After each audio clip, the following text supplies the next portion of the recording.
धरती माता, हम इसे कहते हैं भारत माता। यहाँ देवियों का नाम पहले लिया जाता है, तो कैसे नैरेटिव बदला जाता है कि इस देश की महिलाओं का दिमाग खराब कर दो, देश अपने आप खत्म हो जाएगा।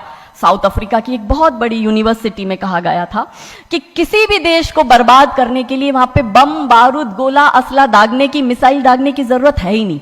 आप उस देश की सामाजिक व्यवस्था, सांस्कृतिक व्यवस्था, शैक्षणिक व्यवस्था और पारिवारिक व्यवस्था को खत्म कर दो, वो देश अपने आप खत्म हो जाएगा। अब यही षड्यंत्र चल रहा है। कैसे चल रहा है? 3 स्टेज पे काम होता है। 25 वर्ष तक की बच्चियों को बिगाड़ने का काम बॉलीवुड अपने टीवी सीरियल के माध्यम से करता है।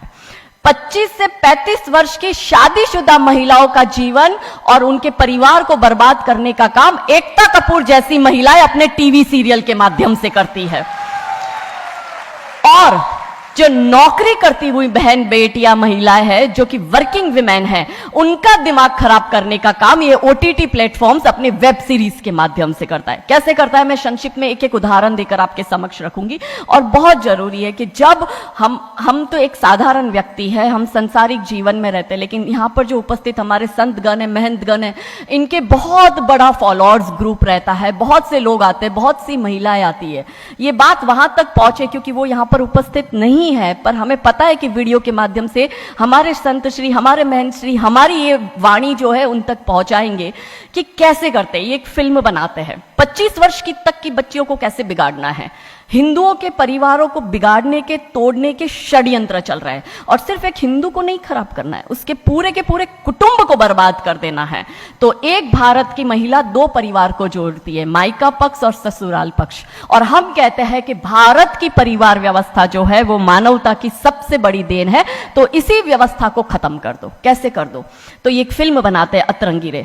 हमारी क्योंकि दीदी भी यहाँ उपस्थित है जो कि सेंसर बोर्ड में सदस्य है, तो हम इतना उनसे विनती करेंगे कि हमारी ये बात भी उन तक पहुंचाए।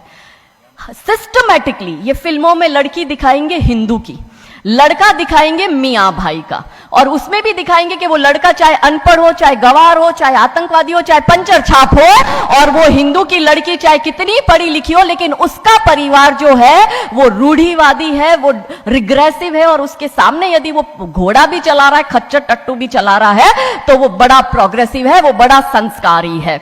कैसे करते हैं? ये एक फिल्म बनाते हैं अतरंगी रे।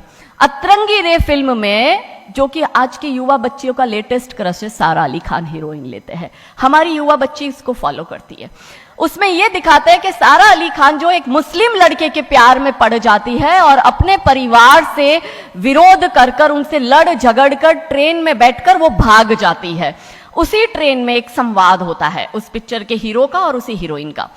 दोनों अपनी अपनी लव स्टोरी शेयर करते हैं।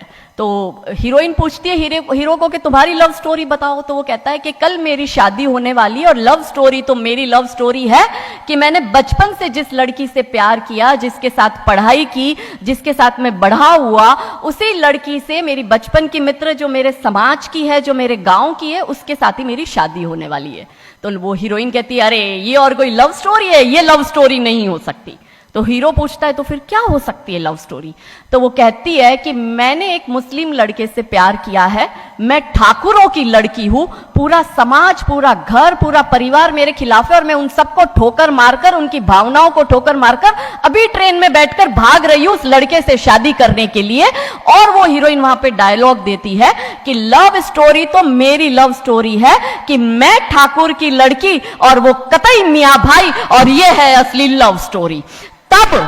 तब हमारी 13, 14, 15 साल की युवा बच्ची, जिसके शरीर में हार्मोन्स चेंज होते हैं, आकर्षण होता है विपरीत व्यक्ति के लिए, तब वो आकर्षण में ये सोचती है कि हिंदुओं के हिंदू बॉयफ्रेंड नहीं रखना, हिंदू हो के हिंदू से प्यार नहीं करना। आप इतिहास में छपेगी, आपकी लव स्टोरी तभी बनेगी जब आप किसी मियाँ भाई से प्यार करेगी और उससे शादी करेगी। तो कैसे सिस्टमैटिकली ये स्लो पॉइजन बॉलीवुड की फिल्मों के माध्यम से फ्रेजाइल माइंड में डाला जा रहा है। और आज देखो कि क्यों समाज में लव जिहाद के इतने केस बन रहे हैं, और उसका सबसे बड़ा और मुख्य कारण बॉलीवुड है, क्योंकि इन बॉलीवुड वालों ने हमारी बेटियों को हादी रानी और रानी चिन्नमा रानी अब्बा का नहीं दिखाया। इन बॉलीवुड वालों ने हमारी बेटियों को करीना खान दिखाया है ताकि वो अपनी कोख से तैमूर और जहांगीर पैदा करे। ये बॉलीवुड वाले लव स्टोरी पर फिल्म बनानी है तो ये हादी रानी और राजा रावत सिंह चुड़ावत पर क्यों नहीं बनाते? मैं आपको उनकी कथा शॉर्ट में करती हूं कि राजा रावत का शादी जो होता है वो हदी रानी से होता है, मेवाड़ के राजा है, और औरंगजेब की सेना आक्रमण करने आती है। और जब औरंगजेब की सेना आती है तो राजा रावत सिंह का 2 दिन पहले ही विवाह हुआ होता है हादी रानी से। तो राजा जी की इच्छा नहीं होती कि मैं युद्ध लड़ने जाऊं, तो हादी रानी बड़े क्रोधित होते हैं। वो कहते तुम मेरी चिंता छोड़ो, तुम अभी इस मातृभूमि की रक्षा के लिए, इस धर्म की रक्षा के लिए आप युद्ध भूमि में जाओ और आप मेरी चिंता मत करना। यदि आप बलिदान भी हो जाओगे तो मैं प्राउडली अपने आप को आपकी विधवा कहूंगी। तब राजा रावत युद्ध लड़ने जाते हैं।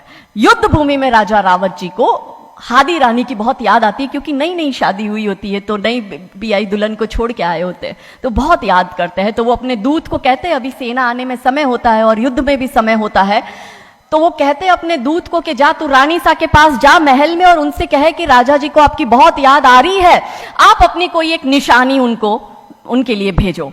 दूत भी बड़ा टेंशन में आ गया कि ये युद्ध भूमि में बैठे और इनको हादी रानी की याद आ रही है, ये युद्ध लड़ेंगे कैसे और जीतेंगे कैसे। पर वो दूत डरते डरते पहुंचा रानी सा के पास और रानी सा को कहता है कि राजा रावत जी ने आपकी एक निशानी मंगाई है, उनको आपकी बहुत याद आ रही है। तो रानी सा बहुत क्रोधित हो जाते कि ये मेरा पति कैसा, ये युद्ध लड़ेगा कैसे, औरंगजेब की इतनी बड़ी विशाल सेना है, यदि जहां युद्ध भूमि में बैठकर उसको रणनीति बनानी है वहां वो मेरी निशानी मंगवा रहा है। तब हमारी हादी रानी क्रोधित होती है, हाथ में तलवार लेती है, अपनी गर्दन काटती है, थाल में सजा के दूत को देती है और कहती है जा तेरे राजा को जाके दे देना मेरी निशानी। तब वो दूत युद्ध भूमि में जाता है, राजा जी को हादी रानी की निशानी यानी कि उनका कटा हुआ मुख देता है। राजा जी बड़े दुखी हो जाते हैं, उनको लगता है उनसे बहुत बड़ी गलती हो गई। राजा जी रानी की अंतिम इच्छा समझ जाते हैं। रानी जी के लंबे बाल होते हैं, उन बाल की वो माला बनाते हैं, उनके मुख की माला बनाते, वो युद्ध लड़ते हैं, औरंगजेब से युद्ध जीतते हैं। और जीतने के बाद राजा रावत वहीं युद्ध भूमि में अपना बलिदान देते, अपनी गर्दन काटकर वहीं अपने जीवन का त्याग करते हैं। यह है लव स्टोरी। पर बॉलीवुड इस पर फिल्म नहीं बनाएगी कि इतिहास चुराए नहीं है, हमने इतिहास बनाए हैं और लाखों शीश कटे हैं रण में, तब जाके हिंदू कहलाए हैं। ये महान गौरवशाली इतिहास हमारा, पर बॉलीवुड इसका इतिहास हमारे समक्ष आने नहीं देता। अब रहा 25 से 35 वर्ष की महिला, कैसे बिगाड़ती है एकता कपूर। वही sari, typical dress, typical getup, पीछे उसकी सीरियल में एकता कपूर की सीरियल में पीछे बहुत बड़ी अंबे मां की मूर्ति। दिखाएंगे कैसे हिंदू महिला को, क्योंकि परिवार खत्म करना है हिंदुओं का। तो वो एक से प्यार करेगी, शादी दूसरे से करेगी, जीवन में तीसरा पुरुष आएगा, फिर दूसरा मर जाएगा, फिर उसको चौथा पसंद आने लगेगा, फिर जो मर गया वो जिंदा हो जाएगा, फिर कंफ्यूज हो जाएगी किसके साथ जाऊं, दूसरे के साथ कि चौथे के साथ। क्या हमारी भारतीय महिलाएं, क्या हमारी हिंदू महिलाएं, सबसे बड़ा प्रश्न यह है कि क्या हम 4-4 पुरुषों के साथ अफेयर करते हैं? क्या यह हमारा सम्मान है? और अगर यदि हम सब एक होकर इसके लिए नहीं बोलेंगे तो यह आवाज नहीं उठेगी। और दुख की बात यह है कि ऐसी एकता कपूर जैसी महिलाएं जो घर तोड़ने का काम कर रही है, इनको पद्मश्री अवार्ड मिल जाता है। कैसे मिलता है? भारत सरकार से इस भूमि पर खड़े होकर मैं निवेदन करती हूं कि आप ऐसी महिलाओं के पद्मश्री वापस लो, क्योंकि ये महिलाएं हिंदू परिवारों के मकान, घर तोड़ने का काम कर रही है। और तीसरा और अंतिम, नौकरी करने वाली बहनों का दिमाग कैसे खराब करना है। तो ओटीटी प्लेटफॉर्म के माध्यम से ये दिखाएंगे कि यदि आप नौकरी कर रही है तो आपके सास ससुर आपके पैर की जूती, आपका पति आपके पैर की जूती। बच्चा पैदा करने के लिए आपको किसी से शादी करने की जरूरत नहीं है, आपको ससुराल व्यवस्था में रहने की जरूरत नहीं है, और आप है फेमिनिस्ट। और स्त्रीवाद का झंडा दिखाकर हमारी बहन बेटियों को एक हाथ में शराब का ग्लास, दूसरे हाथ से सिगरेट फूको, अंग्रेजी में गालियां बको और आप अपने आप को फेमिनिस्ट कहो। क्या यह फेमिनिज्म है भारत की धरती का? ये कभी नहीं हो सकता। रानी चिन्नमा, रानी अब्ब का फेमिनिज्म का उदाहरण है। और दूर जाने की जरूरत नहीं है, हमारी परम पूजनीय दीदी मां साध्वी रितंबरा दीदी मां फेमिनिज्म का सबसे बड़ा उदाहरण हमारे समक्ष है। रानी नायका देवी, रानी लक्ष्मीबाई हमारे लिए फेमिनिज्म का सबसे बड़ा उदाहरण है।